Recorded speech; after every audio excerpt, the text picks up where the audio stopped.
It was a quiet morning, the kind that made me feel like everything was exactly where it needed to be. The air smelled of fresh coffee, the kind I had been meaning to switch out for something healthier but never did. The sun filtered through the blinds of my Charlotte condo, cutting soft golden lines across my kitchen counter as I settled into my usual spot, coffee in one hand, my laptop open in front of me. It was my morning ritual, a small slice of peace before the chaos of work took over. Then my email chimed. I wasn't expecting anything unusual, maybe a report from my assistant or an update from my real estate investment firm, where I spent most of my time managing properties across the state. Instead, her name flashed across the screen. Sarah, my wife. Or at least, she had been my wife. The subject line was short, almost casual. Moving on. I hesitated for a fraction of a second before clicking it open. And then, just like that, my world split clean down the middle. The first thing I saw was a photo. Sarah, draped across the shoulders of some kid, her arms wrapped around his waist, grinning like she had just won the lottery. The two of them stood in front of my vacation home, the one I had paid for, the one I had spent years dreaming about. And there they were, smug, comfortable, as if they belonged there, as if I had been nothing more than a stepping stone to their new life. Beneath the photo, a message. The house is mine now. I've already moved in with Jake. My lawyer will send over the divorce papers. Don't bother fighting it. The deed is in my name. That was it. No apologies. No explanations. Just a declaration. I set my coffee down, exhaling slowly. My pulse didn't spike. My hands didn't shake. If anything, a strange kind of calm settled over me, the kind that came right before a storm. Sarah had always been reckless, impulsive. She liked the idea of winning, but she had never been good at the long game. And this was a childish move. She thought she had backed me into a corner, that I would roll over and let her take what wasn't hers. I stretched my fingers, let them hover over the keyboard for a moment, then typed a single reply. Are you sure about that? I hit send, blocked her number, and finished my coffee. She had just declared war, and she had no idea who she was dealing with. Looking back, I should have seen it coming. The signs weren't just there. They were flashing in neon, practically screaming at me. But like any man too focused on his work, I had convinced myself that Sarah was just going through a phase, that whatever was making her distant, distracted, and increasingly irritable would pass. Now, sitting in my office, replaying the past few months in my head, I could see it for what it really was. She had been planning this for a long time. It started with the weekend trips to the vacation house. At first, they seemed innocent enough. Sarah had always loved spending time by the lake, and since I was constantly busy managing my real estate investment firm, I figured it was good for her to get away, to clear her head. She claimed she needed the space to be creative for her interior design projects. But then the trips became more frequent. Then they became secretive. She stopped inviting me, brushing off my questions with half-hearted excuses. You wouldn't enjoy it, babe. It's just me relaxing, brainstorming ideas for my next house flip. I let it go. I told myself that after 6 years of marriage, people needed their own space.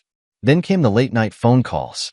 I would catch glimpses of her sitting on the balcony, hushed whispers into her phone, her voice carrying that forced casual tone of someone who didn't want to be overheard.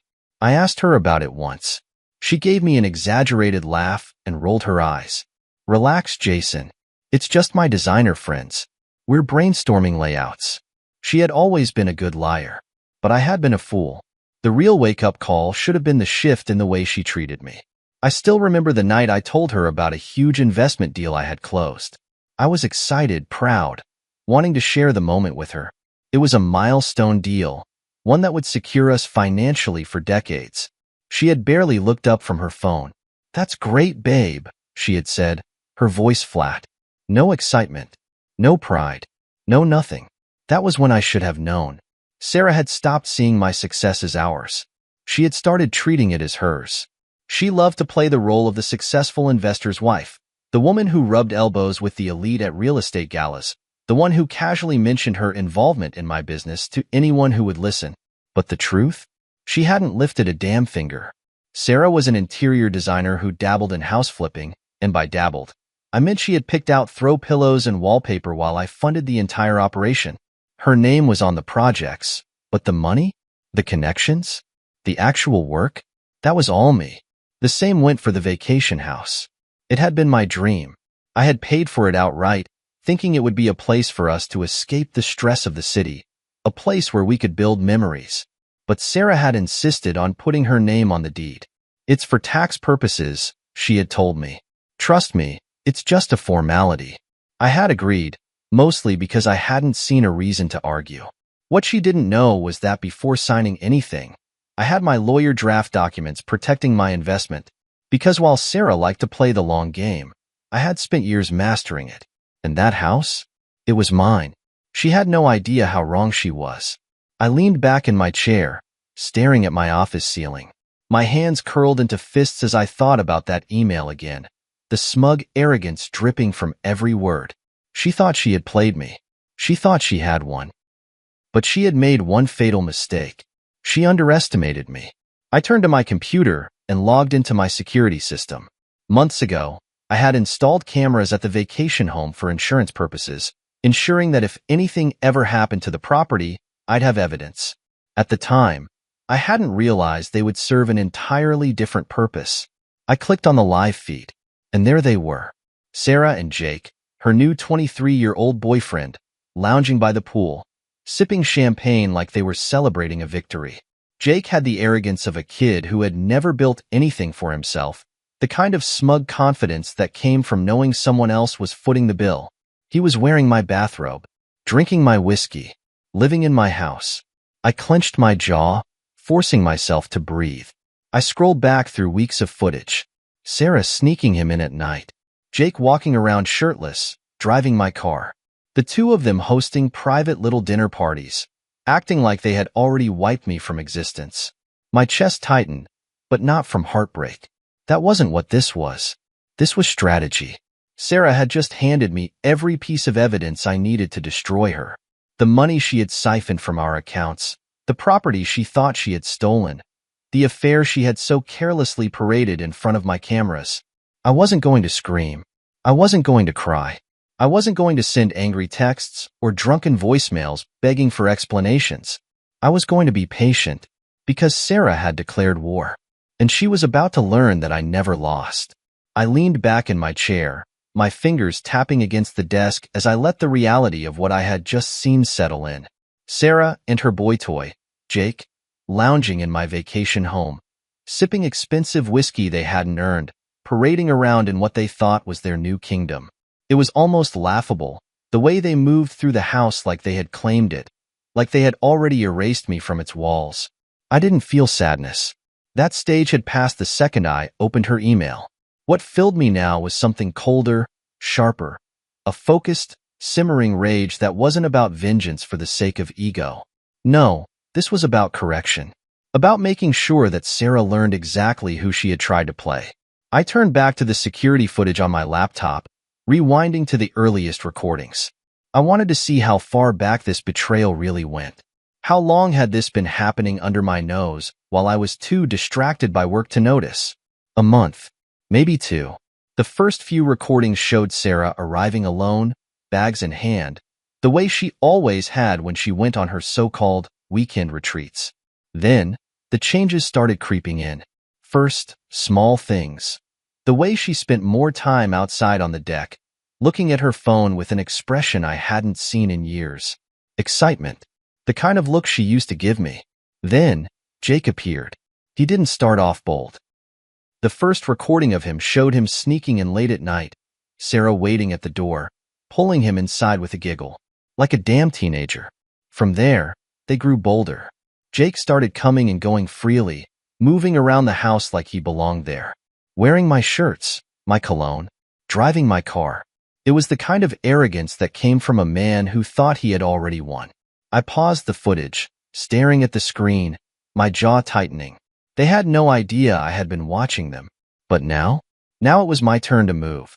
I pushed away from my desk and grabbed my phone, scrolling through my contacts until I landed on Daniel's name. My lawyer. My oldest friend.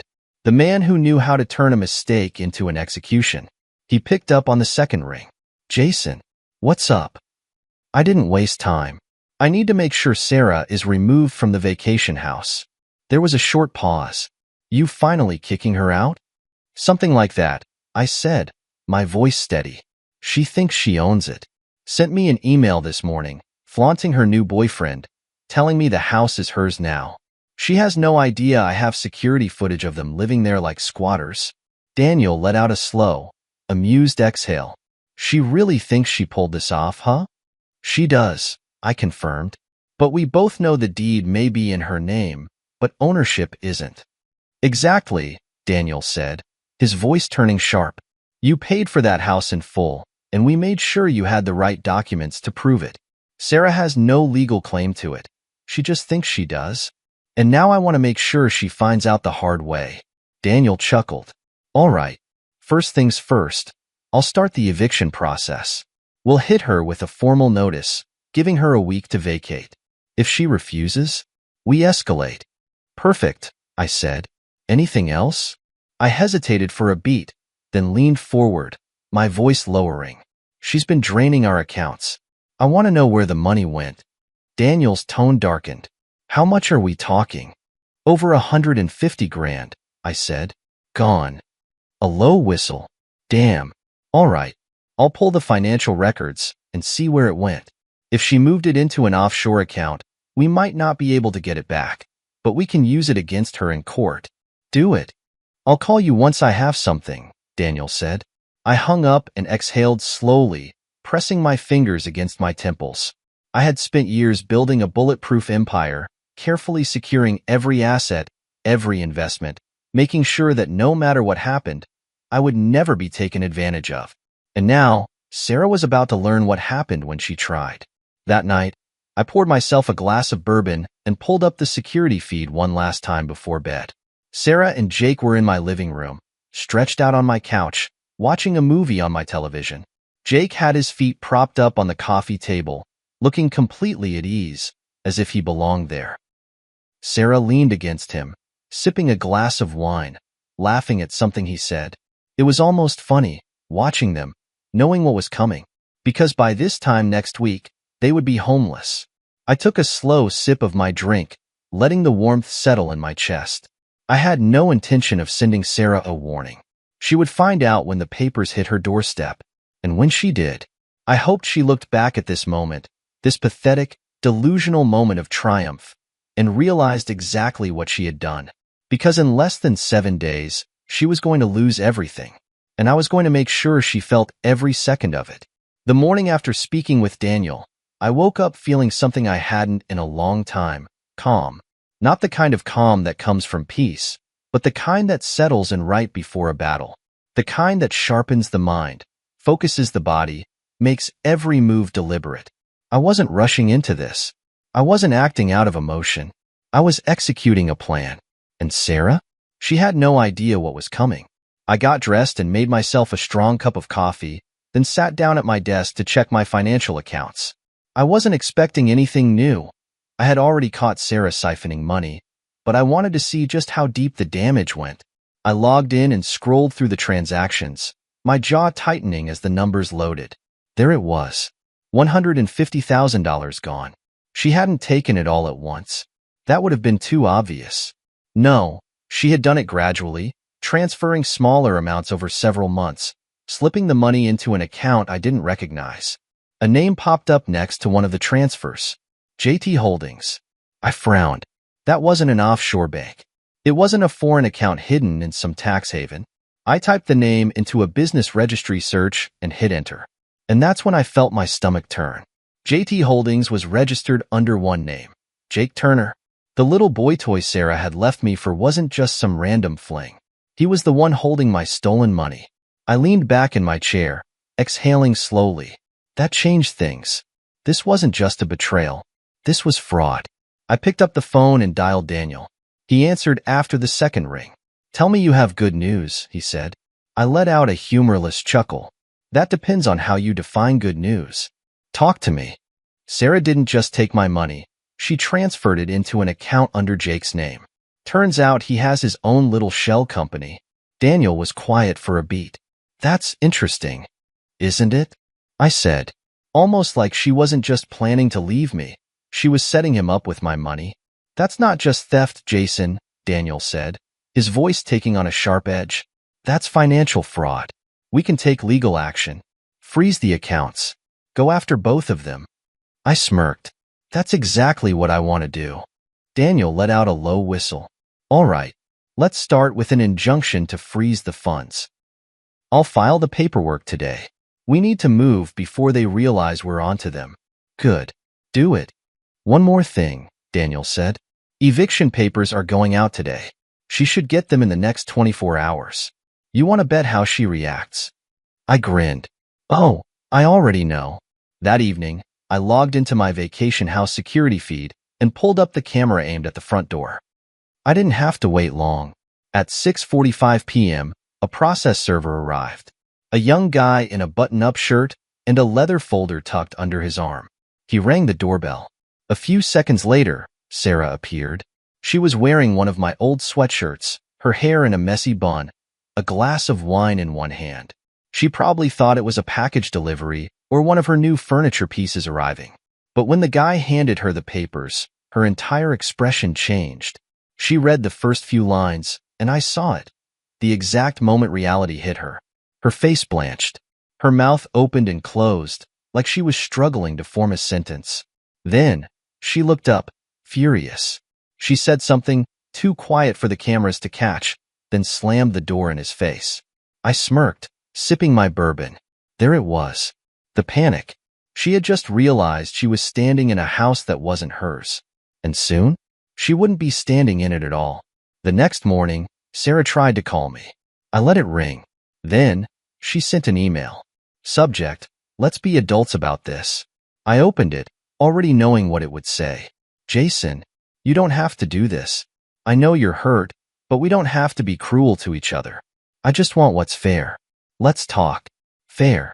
She had the audacity to use that word after stealing my money, sleeping in my house with her new boy, and then trying to push me out like I was nothing. I didn't respond. I didn't need to. Instead, I forwarded the email to Daniel with a single message. Make sure the financial freeze is locked in today. By noon, the accounts were frozen. Jake wouldn't be able to access a single dollar. I had just cut off their entire lifeline. That night, Sarah called again. This time, I answered. The moment she heard my voice, she launched into a speech. Jason, you can't do this. That money was mine. I cut in. It was mine, Sarah. Every dollar. Every cent. And now, you don't have access to it. Neither does your little boyfriend. She sputtered. You can't. This is illegal, Jason. I chuckled. Illegal? You stole from me, Sarah. You committed financial fraud. You transferred my money into another man's account. Do you know what the penalty is for that? She went silent. You should look it up, I said. You might be seeing a courtroom sooner than you think. Jason, please, she said, her voice dropping. It wasn't like that. I hung up because I didn't care anymore. Sarah had spent months preparing for this. She had built a plan, convinced herself she had won before the game even started. But now, she was watching her entire future crumble in real time. And I wasn't done yet. That night, I checked the security feed one last time.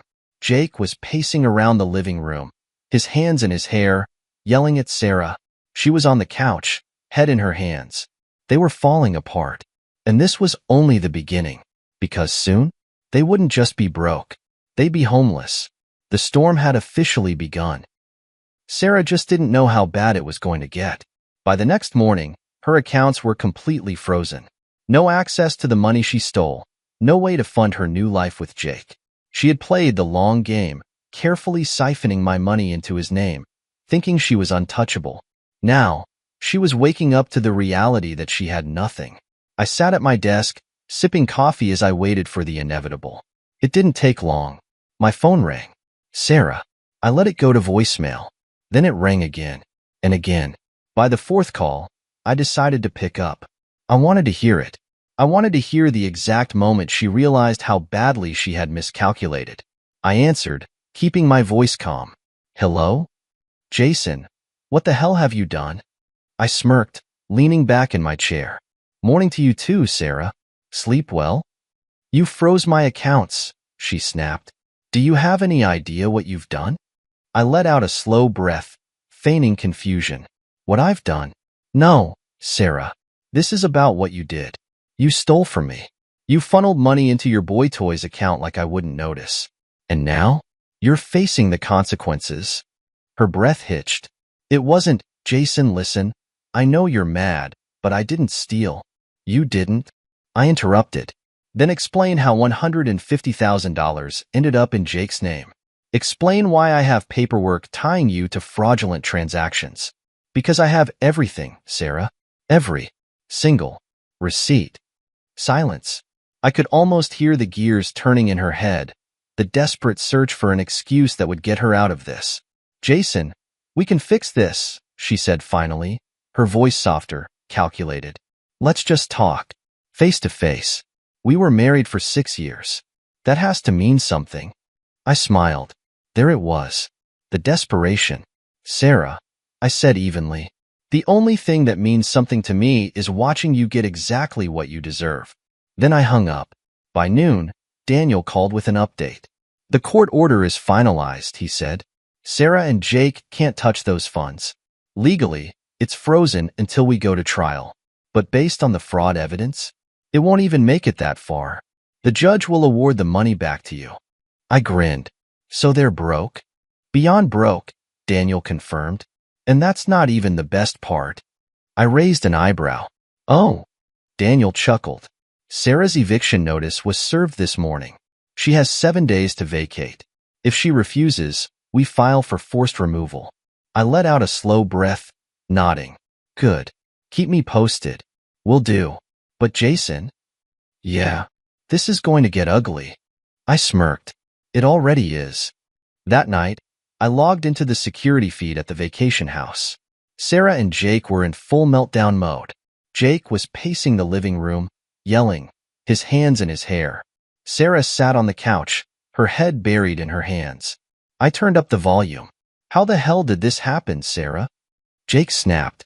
You told me the money was safe. I thought it was. She shot back. I didn't think he'd. She stopped, rubbing her temples. God, I don't know. Jason was never supposed to fight me on this. Jake let out a humorless laugh. Well, newsflash. He did. And now we're screwed. I chuckled to myself. They had underestimated me. Now, they were drowning. And soon, they'd be homeless. The next morning, I woke up to another email from Sarah. Subject, please, let's be civil. I rolled my eyes and opened it. Jason, I know we've had our differences, but this doesn't have to be like this. I understand you're upset, but I don't deserve to be punished like this. Can we at least talk? Please? Sarah. I smirked. Punished? This wasn't punishment. This was justice. I forwarded the email to Daniel with a note. No response. Keep the eviction process moving. 2 days later, I got another update. Jake had tried to withdraw funds from his account, only to realize it had been frozen. The idiot actually walked into his bank and caused a scene, demanding answers. The manager had called security on him. Sarah, on the other hand, had spent the day calling realtors, trying to find a new place to live. No one would approve her, because thanks to Daniel, her credit had been flagged for financial fraud. That evening, I got a text from Daniel. She's trying to contact the judge to delay the eviction. She's out of options. I laughed, shaking my head. And what's the judge saying? Daniel's reply was simple. Denied. 7 days. No extensions. Sarah had run out of moves. She had nowhere to go, nowhere to hide. And soon, she would have nothing. 3 days later, I checked the security feed again. Sarah was packing. Jake was gone.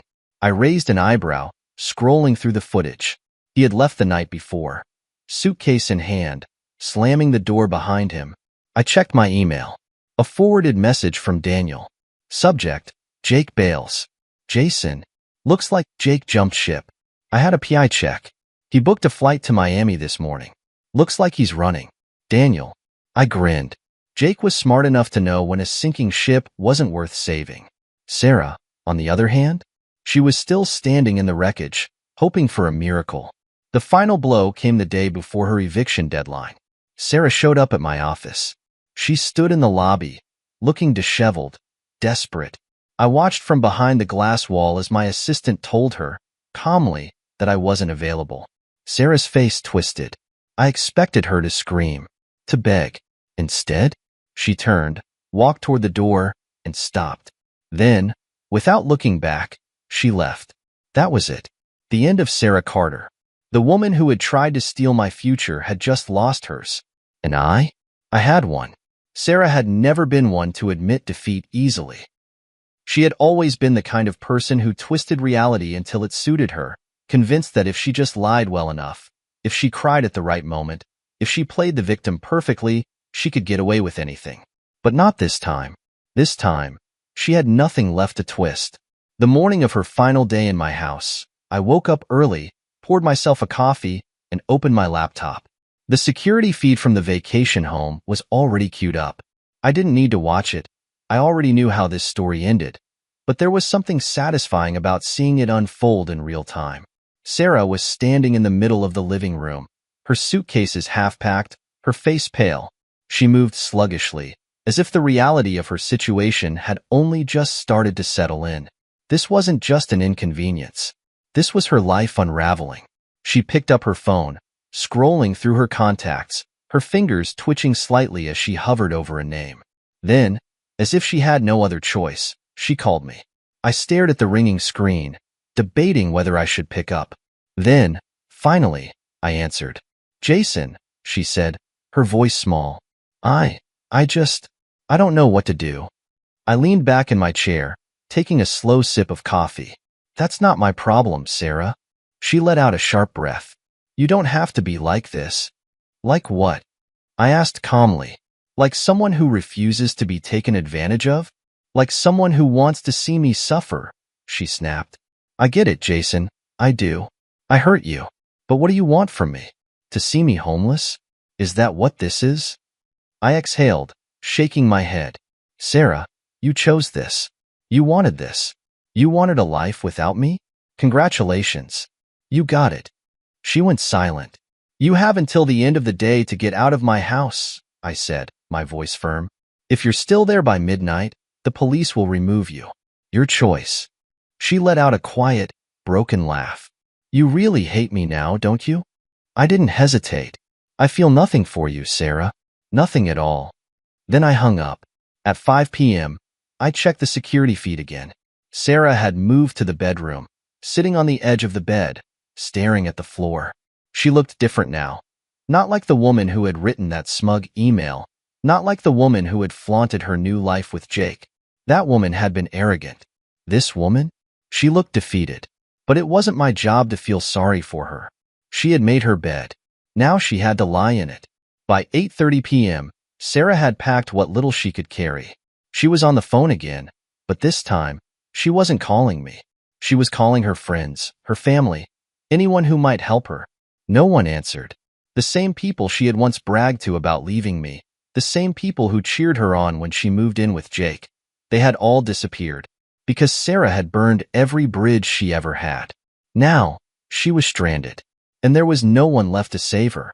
At 11:45 p.m., she walked out the front door for the last time, a single suitcase in one hand, her phone in the other, her eyes hollow. She turned back once, staring at the house as if she still couldn't believe this was happening.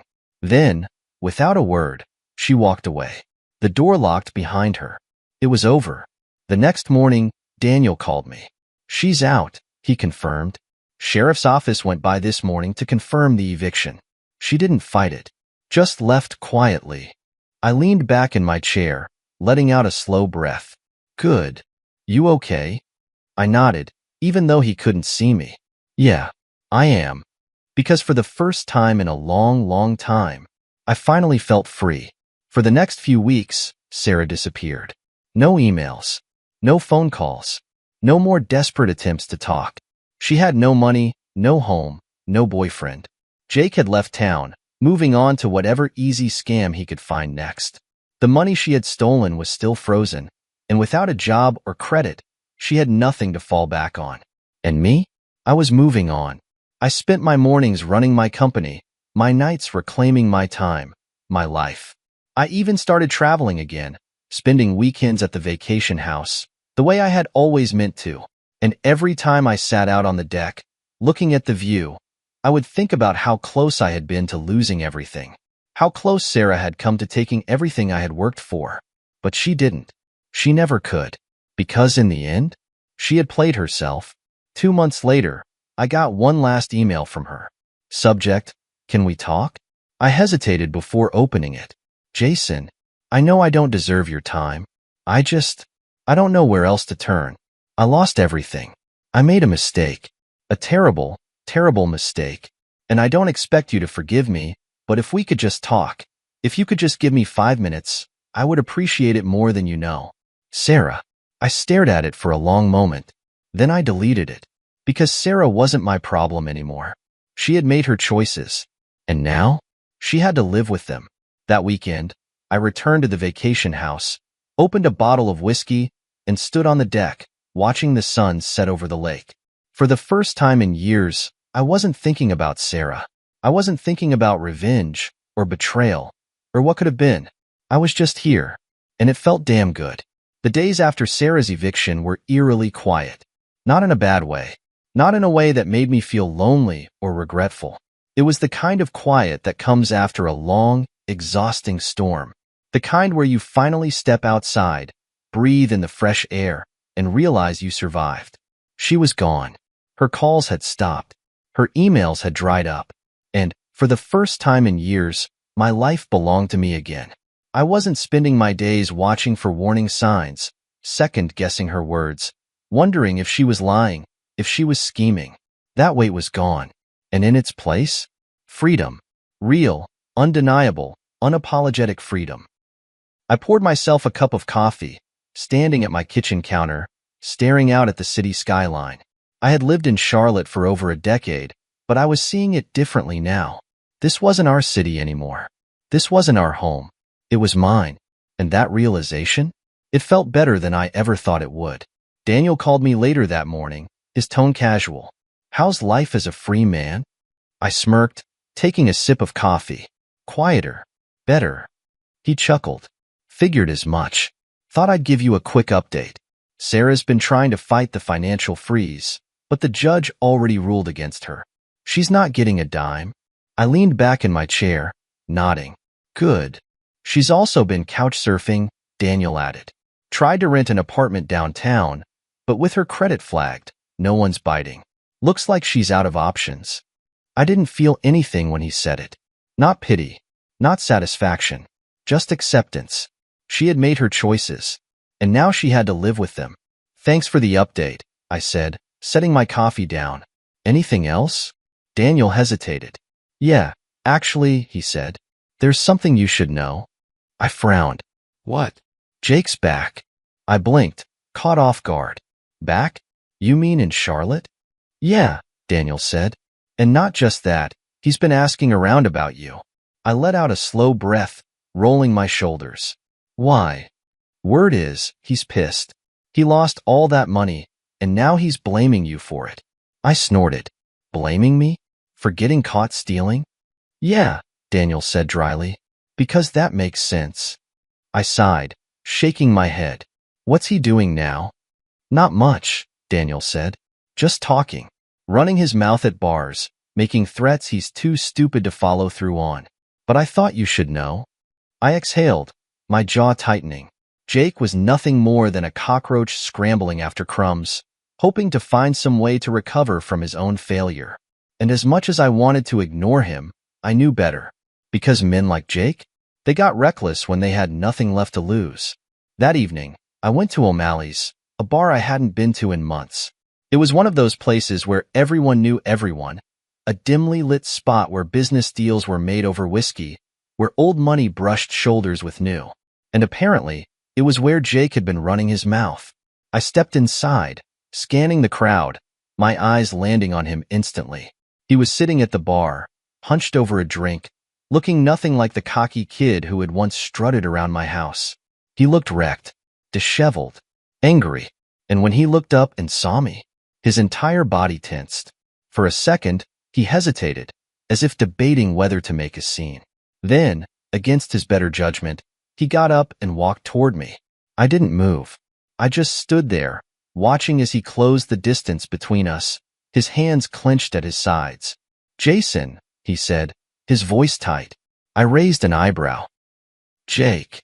He exhaled sharply, running a hand through his messy hair. "I want my money back." I almost laughed. Almost. "Your money?" I asked, tilting my head. "You mean my money?" Jake's jaw clenched. "Sarah gave it to me." I smirked. "That's funny, because legally, it was never hers to give." Jake took a step closer, lowering his voice. "You ruined my life." I let out a slow breath, shaking my head. "No, Jake. You ruined your own life. You saw an easy score, and you got sloppy. And now, you have nothing." His nostrils flared. "I could still take you down." I chuckled. "How? By whining at a bar? By making empty threats?" I leaned in slightly, lowering my voice. "You don't have the power to take down anyone. Not me. Not anyone else. You're a joke, Jake. And deep down, you know it." His face flushed red. His hands twitched, like he was debating whether to throw a punch. I almost hoped he would, because, unlike him, I knew how to fight. But after a few seconds, he exhaled sharply, stepping back. "You'll regret this," he muttered. I just smiled. "Get in line." And with that, I turned and walked away. Jake didn't follow, because he knew the truth. He had already lost. I went home that night, feeling lighter than I had in years. Sarah was gone. Jake was nothing more than a ghost of a bad decision. And me? I was finally free. 1 week later, I put the vacation house on the market. Not because I needed the money. Not because I wanted to forget. But because that house was never meant to be a battleground.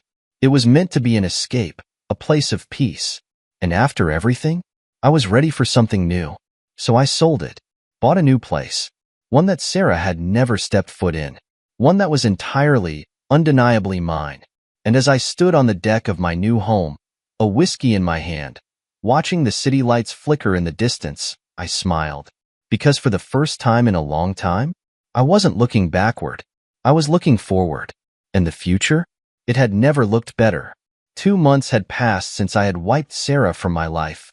And with each passing day, I felt lighter. There were no more calls, no more desperate emails, no more pathetic attempts to salvage what she had willingly destroyed. She had taken her shot, thought she had played me, but in the end, she had been the one left in ruins. I had sold the vacation house, moved into a sleek, modern penthouse that had zero history attached to her. This was my fresh start, and I was finally living. I poured myself a drink, stepping onto my balcony, the city skyline stretching before me. Charlotte had always been my home, but for the first time, it didn't feel like it belonged to us. It belonged to me. I wasn't the man Sarah had tried to manipulate anymore. That version of me died the moment she walked out. Now, I was rebuilt. Sharper, smarter, unforgiving. I had learned my lesson, and I wasn't about to let anyone take advantage of me again. That weekend, I found myself at an exclusive business event, one of those invite-only gatherings where real estate moguls, tech investors, and CEOs exchanged handshakes over expensive scotch. It was the kind of room where deals worth millions were made in hushed conversations, the kind of place I belonged. But tonight was different. Because as I moved through the crowd, nodding to familiar faces, I saw her. Not Sarah, Emily Donovan, the wife, now ex-wife, of Richard Donovan, my former business rival. She had been married to the man who had tried to undermine my company for years. The man who had worked with Sarah to try and sabotage me. And now, she was standing across the room, sipping a glass of wine, watching me. I raised an eyebrow, curious. Emily had always been an enigma in our circle. Smart, ruthless, untouchable. She had stayed married to Richard for years, despite the whispers, despite the rumors of his infidelities, his underhanded deals, his manipulations. But now she was divorced. Now, she was free. And judging by the way she was looking at me, she had something to say. I made my way over, my drink in hand, stopping just close enough to see the flicker of amusement in her eyes. "Jason Carter," she said smoothly, tilting her head. "I was wondering if you'd show up tonight." I smirked. You were looking for me? Something like that, she admitted, taking a sip of her wine. Word around town is that you single-handedly dismantled my ex-husband's best scheme, that you took him down without even breaking a sweat. I chuckled. Richard was never as smart as he thought he was. Her lips curved. No, he wasn't. I studied her for a moment. Emily wasn't like Sarah. She wasn't reckless. She wasn't impulsive. She was calculated, precise. And the fact that she was standing here, talking to me, seeking me out, that meant something. So tell me, I said, leaning in slightly, why are you really here? She smiled, swirling the wine in her glass. Because I like to keep my eye on the men who know how to win. I raised an eyebrow.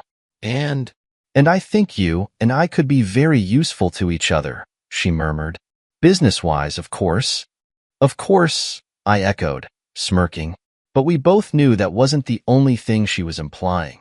This was a woman who saw an opportunity and seized it. And right now, I was her opportunity. The question was, did I want to take the risk? The rest of the night passed in a blur of conversations, introductions, and high-stakes networking. Emily and I kept circling each other, exchanging sharp glances, unspoken challenges. She was testing me, and I was letting her. By the time the event started winding down, she had slipped me her number, her voice low as she said, "Think about it." And I did. Because Emily wasn't just a woman scorned. She was a player. And if I was going to step into this new phase of my life, into a world where I was no longer just reacting, but controlling, I needed to be surrounded by people who understood the game. People who knew how to play to win. Emily Donovan? She understood. The next morning, I stared at her number on my phone, debating. I could ignore it, walk away, keep my life as clean and uncomplicated as I had made it. Or I could see where this led. I exhaled. Then, before I could talk myself out of it, I sent her a text. Let's talk. Her reply came almost instantly. Tonight. My place. 8 p.m. I smirked. Emily Donovan didn't waste time. And neither did I. That evening, I found myself standing outside her penthouse, my hands in my pockets, my mind sharp. I wasn't here to be reckless. I wasn't here to make mistakes. I was here because I was curious. Emily opened the door, her expression unreadable. You showed up, she said, stepping aside. I walked in, glancing around. Her place was impressive. Modern. Cold. The kind of home owned by someone who had learned to never let emotions cloud judgment. She poured 2 glasses of whiskey, handing me one. To new beginnings, she said, raising her glass. I studied her for a moment. Then, slowly, I clinked my glass against hers. To new beginnings, I agreed. And just like that, the game had begun. Emily Donovan was not the kind of woman you walked into something with lightly. She was sharp, calculated, and, most importantly, she never played a game she wasn't sure she could win. I knew that before I even stepped into her penthouse. But as I sat across from her, whiskey in hand, watching the way she studied me, like I was an investment she was weighing the risks of, I realized something. This wasn't just a casual business conversation. This was a test, and I wasn't about to fail. She leaned back against the sleek leather couch, swirling her drink lazily, as if she had all the time in the world. You and I have something in common, she said finally. I raised an eyebrow, amused. Do we? She smirked. We both know what it's like to be stabbed in the back by the wrong people. I chuckled, taking a slow sip of my whiskey. I suppose we do. Difference is, she continued, tilting her head, I didn't just survive it. I used it. I turned it into something better. You? You're still deciding what comes next. Her words were calculated, intentional. A challenge. She wanted to see if I'd take the bait. I set my glass down, exhaling slowly. I'm not the same man I was a few months ago, Emily. Her gaze flickered with something unreadable. No, you're not. I smirked. And that's why I'm here. A small smile tugged at the corner of her lips. Good answer. She stood, walking toward the floor-to-ceiling window that overlooked the city, her reflection barely visible against the backdrop of Charlotte's skyline. I don't waste my time with people who aren't useful to me, she admitted, glancing over her shoulder. So tell me, Jason, are you useful? I leaned back, watching her. That depends. What do you want from me? Her smile widened slightly. Partnership. I raised an eyebrow. Business or otherwise? She laughed softly, shaking her head. Let's start with business. She turned, walking back toward me, setting her glass down on the table. You built something impressive with your real estate firm. But now, you're at a crossroads. You could expand. You could dominate. Or you could play it safe. I studied her. And I assume you have a way to help me dominate? Emily's eyes gleamed. I do. She sat down across from me again, crossing one leg over the other. Richard made a lot of enemies before his empire crumbled. People who would rather do business with anyone but him. And you have access to those people, I guessed? She nodded. I do. But more importantly, I know how to move money, how to structure deals in a way that ensures maximum profit with minimal risk. I spent years watching Richard play dirty. I know the tricks, the loopholes, the strategies. I chuckled. And now you want to use them against him? She smirked. Why waste a perfectly good education? I liked the way she thought. More importantly, I liked the way she never looked back. Emily had spent years being underestimated, just like I had. And now, she was rebuilding, just like I was. I exhaled, tapping my fingers against the glass in my hand. And what do you get out of this partnership? Her gaze held mine, unwavering. I get to work with someone who isn't afraid to take what he deserves. She leaned forward slightly. Are you that man, Jason? I let a slow smile spread across my face. You already know the answer to that. The next morning, I found myself sitting in my office, reviewing the proposal Emily had sent over at 2 a.m. She didn't sleep much. Neither did I. The more I read, the more I realized she wasn't exaggerating. Emily knew the game. She had connections I didn't, leverage I hadn't even considered. And, most importantly, she knew how to move without leaving a trace. She had spent years watching Richard build and burn bridges. Now, she was using what she learned to create something untouchable. I exhaled, picking up my phone. I called her. She answered on the first ring. Changed your mind already? She mused. I smirked. I never had to change it. I just wanted to see if you were as serious as you sounded last night. And I'm in. A pause. Then, a satisfied hum. Good. I leaned back in my chair. Let's set up a meeting. Go over the details. Already ahead of you, she said smoothly. My office. Tonight. 7 p.m. I chuckled. You don't waste time, do you? She laughed softly. Neither do you. And just like that, the deal was set. That night, I walked into Emily's office, a sleek, modern space that screamed power. She was waiting for me, a glass of wine in hand, a folder open on the desk. You're late, she teased. I smirked, shutting the door behind me. I wanted to make sure you missed me. She arched an eyebrow, amused. Careful, Jason. I'm not as easy to impress as Sarah was. I chuckled. Good. I don't do easy anymore. Her gaze flickered with something sharp, something undeniably intrigued. Let's get started, she murmured, pushing the folder toward me. I took a seat, flipping through the pages, taking in every detail of our new empire in the making. This wasn't about revenge. This wasn't about getting back at Sarah or Richard or anyone else. This was about something bigger. This was about winning. And for the first time in my life, I wasn't just playing the game. I was controlling it. The moment I stepped into Emily's office that night, I knew I had entered a different world. One where power wasn't just about how much money you had in your account, but about how you moved, who you knew, and what you controlled without anyone realizing it. Emily was already seated behind her glass-top desk, sipping a glass of wine, a confident smirk playing on her lips. She didn't greet me with pleasantries. She didn't waste time asking about my day. Instead, she slid a thick folder across the desk toward me. Everything you need to know is in there, she said smoothly. Take your time. I picked up the folder and flipped it open. The first thing I saw was a list of names. Business owners, investors, developers. Some were familiar, some weren't. But all of them had one thing in common. They had been burned by Richard Donovan. Emily had cataloged every single one of them. How much money they had lost. What kind of deals had fallen through? Who was still looking for revenge? I let out a low whistle, shaking my head. You really did your homework. Emily smirked, taking another sip of her wine. I don't believe in surprises.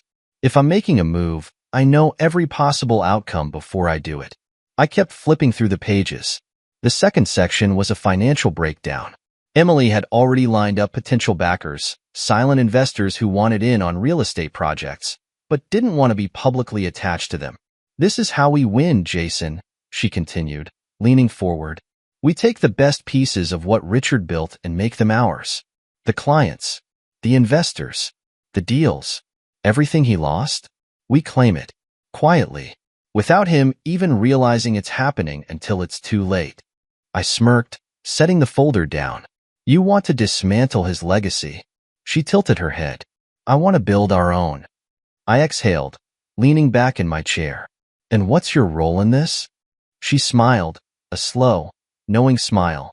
I handle the money, the connections. I make sure everything flows smoothly. You're the face. The one who takes the meetings, shakes the hands, secures the deals. You're the man who everyone wants to trust. I studied her carefully. She wasn't just pitching a business plan. She was offering me something bigger. Power, control, a chance to rewrite my future on my own terms. I tapped my fingers against the desk. And if I say yes? Emily's eyes gleamed. Then we make a hell of a lot of money. The next morning, I signed the paperwork. It was official. Emily and I were now partners. And the moment the ink dried, the first phase of the plan went into motion. We didn't go after Richard Donovan directly. That would have been too obvious, too messy. Instead, we started picking off his assets one by one. Investors who had pulled out of his projects? We gave them better terms. Real estate developments he had abandoned? We bought them at a fraction of their original cost. Within 3 months, we had absorbed nearly half of what he lost. And the best part? He had no idea I was behind it. One evening, Emily and I met at a high-end steakhouse to celebrate. She was dressed in a sleek black dress, her hair pulled back in a way that made her look even more dangerous than usual. You've done well, she said as she swirled her wine. Better than I expected. I smirked. You thought I'd fumble? She chuckled. I thought you'd hesitate, but you didn't. You moved quickly, efficiently. You played this perfectly. I raised an eyebrow. And that surprises you? She held my gaze. No, it impresses me. There was something in the way she said it. Something undeniable. For the past few months, we had kept things strictly business. But now there was an edge to our interactions. A dangerous pull. I leaned back in my chair, studying her. So tell me, Emily, what comes next? She took a slow sip of her wine, her lips curling into a smirk. Now, she murmured. Now we make sure Richard knows exactly who did this to him. The next week, we made our first public move. A deal that Richard had been trying to revive, a high-end development on the outskirts of Charlotte, was put back on the market. Emily and I swooped in, making an offer that couldn't be refused. And just like that, Richard Donovan's last chance at clawing his way back into the game was gone. He didn't find out until after the deal was sealed. And when he did, he lost it. I got a call from Daniel 2 days later. Richard knows, he said simply. I smirked. How mad is he? Mad enough to make a scene, Daniel replied. He's been calling every contact he has, trying to figure out how this happened. He knows your name is attached, but he has no proof that you were the one orchestrating everything. Good, I murmured. Let him stew. Daniel chuckled. You really don't play fair, do you? I smirked. Fair is for people who lose. And I had never been a loser. The following evening, I got a text from Emily. Richard is furious. We should celebrate. My place. 9 p.m. I stared at the message for a moment. I knew what this was. This wasn't about business anymore. This was about crossing a line we had both been towing for months. I exhaled.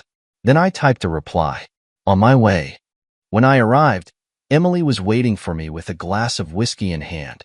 She didn't speak. She didn't waste time with words. She just handed me the drink, smirking as she leaned against the doorframe. You've done well, Jason, she murmured. I took a sip, meeting her gaze. You too. Silence stretched between us. The tension was undeniable. And when she finally stepped closer, when she reached for my tie and pulled me toward her, I didn't stop her. Because this was inevitable. From the moment we met, from the moment we decided to burn everything down and rebuild it together, this had always been where we were headed. Emily wasn't just my partner. She was my equal. And tonight, she was mine. The next morning, as I lay in her bed, watching the city wake up through the massive windows of her penthouse, I realized something. I had spent years being used, played, discarded. But now I was the one in control. And for the first time in my life, I wasn't looking back. I was looking forward. And the future? It had never looked better.